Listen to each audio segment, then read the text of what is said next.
how are you protecting your staff? What have you done around staffing and protecting healthcare personnel? I think many people in the U.S.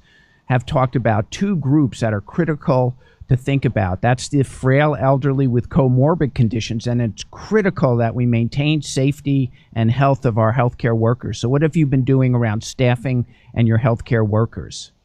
We've worked really hard from the very beginning, not just in buying and stocking, personal protection equipment, but also to do a lot of training. So, for instance, what we've done in many places is increase as much as we could education and simulation and training in donning and doffing procedures. Remember, from previous epidemics, a very key point is how you protect yourself, not just while you're working, but for instance, when you do the doffing procedure, which is where a lot of the contamination could be. So different solutions in different hospitals. What I've done in my hospital was to set up a simulation team from the first day when we were trying to set up our first unit.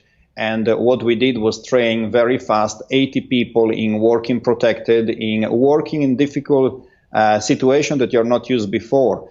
We decided to go for a very high level of protection, even higher than what the WHO was recommending. The reason was that the very first beginning of the outbreak in Lombardy, remember the outbreak was found in this intensive care in the hospital, and we found a significant percentage of healthcare workers were affected, so were infected. So we really wanted to protect our intensive care, our hospital staff as much as we could. So we decided to go for whoever have a close contact of less than 2 meters for FFP2 and above, and N95 and above, and then depending on what you do with the patient, different types of protection from full cover to waterproof gowns and so on. In my unit, we are working with full protection now for these patients.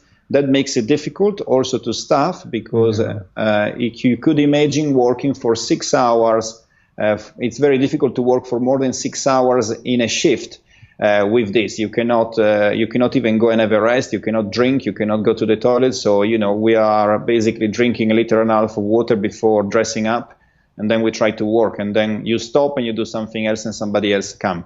There are some more extreme situations where some people are not even able to do that, and people are really working very long hours trying to protect themselves as much as they could. But we do believe that it's so important to protect the healthcare workers that we don't want to go down on this standard.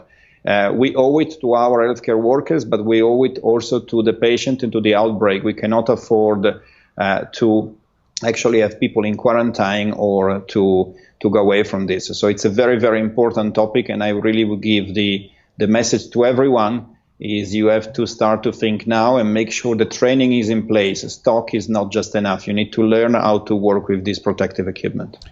Are you allowing the healthcare workers to go home from the hospital? Yes, we are, of course. It's very difficult to send them home, I would say, because no one has been summoned to work yet.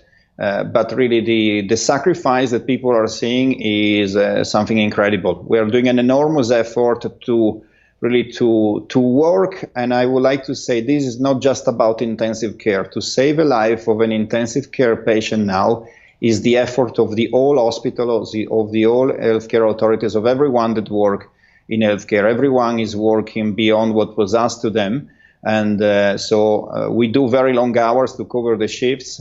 But so far, actually, it's incredible how united the group is to try to work, to protect themselves, and to give everything that we can to our patients. Now, Maurizio, this is a difficult question.